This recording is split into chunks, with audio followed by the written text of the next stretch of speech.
अस्सलाम वालेकुम। पाकिस्तान निगरान हुकूमत पर नवाज शरीफ और असद जरदारी का इत्फाक हो चुका है। निशाहरा पाकिस्तान पीपल पार्टी के सीनियर रहनुमा और वफाकी वजीर आबी वसाइल सईद खुर्शीद शाह ने कहा है कि निगरान हुकूमत पर नवाज शरीफ और असद जरदारी का इत्फाक हो चुका है। आम इंतखाबात में एक दिन भी ताख़ीर नहीं की जाएगी।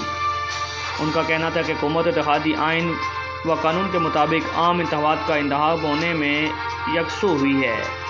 IMF मुआहदे पर दस्तखत और बजट इत्तेहादी हुकूमत की बड़ी कामयाबी है। सैयद खुर्शीद शाह ने कहा है, शफाफ और गैर जायबाना आम इंतखाबात ही बहरान का वाहिद हल है। महंगाई में कमी आना शुरू हो गई।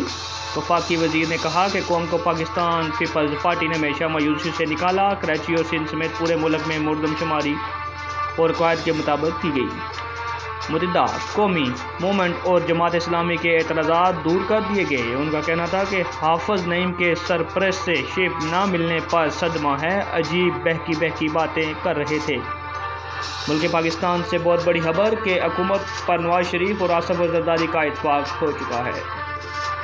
मज़ीद वीडियो देखने के लिए हमारे YouTube चैनल को लाइक करें, सब्सक्राइब करें और शेयर करें। अल्लाह हाफिज़।